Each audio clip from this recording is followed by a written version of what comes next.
unang hirit. Ang saya-saya. Ang galing!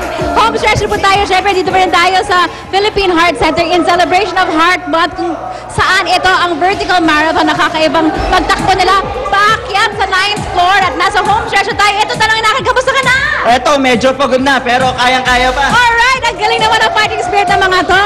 Kaya ito, kung nakatakbo na sila ng 210 steps, nakaburn na sila ng 180 calories. At mamaya, bibigyan namin kayo ng isang magandang stair exercise at malaman natin kung sino ang winner sa ating vertical marathon kakaibang workout. Ito lang yan sa unang hirit. Takbo na rin ako. Let's go!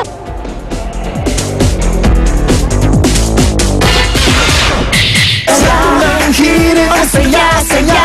Sa unang hirit. Unang hirit. Unang hirit. Magugulat ka. Now that my kid is in grade school, I give him ActiBoost. First step.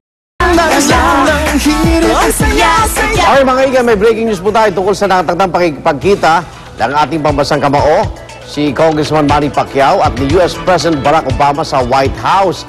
Alamin natin kung nagkita na ba sila mula kay Tina Panganiban Perez na nasa Washington DC ngayon. Good morning, Tina!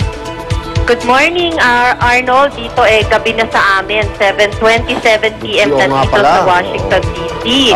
At ang appointment kanina ni Congressman Manny Pacquiao at ng kanyang misis na si Jinky kay US President Barack Obama ay alas 4 ng hapon, oras dito. Oo.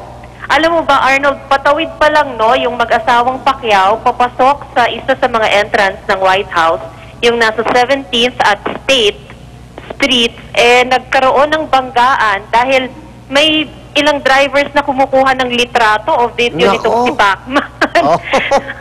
Na-starstruck? Na-starstruck, so nagbanggaan sa kalye bago pa makapasok ng White House yung mag-asawa. Diba? Parang kamuning lang, ha? Oo nga, at yung pag-uusap nung mag-asawang Pacquiao at ni US President Barack Obama ay wala pang isang oras dahil wala pang alas 5 ng hapon ay palabas na sina Jinky at Congressman Pacquiao ng White House. Nakapagkwento ba si Manny ano yung nasabi niya sa maikling oras na yon? Kahit pareho silang politiko, Arnold, hindi raw nila napag-usapan yung politika. Nagkwentuhan sila tungkol sa boxing. Kwento ni Manny na nag-boxing stance pa silang dalawa. Tapos binanggit ni Jinky na sinabi ni President Obama na fan siya ni Manny Pacquiao. Kaya itong si Manny ay talagang hindi mapatid yung ngiti kanina sa pagsasabing napakasaya niya dahil nakaharap niya ang Pangulo ng Amerika. Nagkaroon siya ng ganitong very rare na pagkakataon na makapasok ng White House. Wala doon sa kanilang paghaharap kanina si First Lady Michelle Obama. So si US President Barack Obama lamang yung kanilang nakaharap.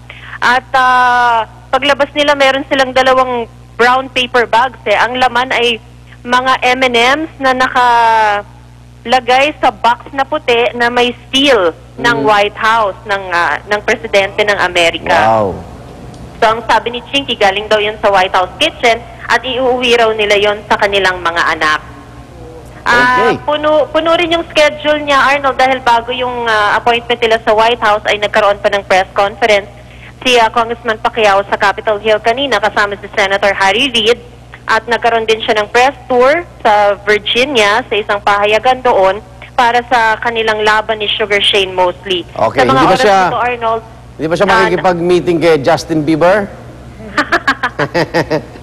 dito sa Washington wala nang schedule dahil hinatid na namin siya sa airport, Arnold. Okay, maraming salamat, Tina Panganiban Perez, live po mula sa Washington DC. Abangan nyo yung mga detalye niyan sa iba pang mga balita dito po sa GMA News. Magbabalik ang unang hirit. Sa unang hirit, ang saya-saya. Sa unang hirit, unang... What? Mangosteen? Iniimbitahan po ang lahat ng golf enthusiasts sa Luntian Emmanuel Golf Tournament for the benefit ito ng Center for Environmental Law and Protection. Gaganapin po yan February 18, 2011 sa Orchard Golf and Country Golf sa Dasmariñas, Cavite. Ang registration ay magsisimula ng 7 o'clock po ng umaga. For increased registration, tawagan po si Rose Arellano o si Nicey Baron ng 8403413.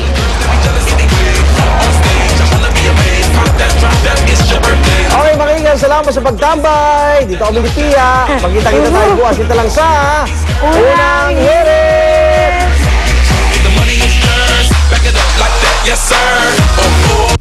programang ito ay inhatid sa inyo ng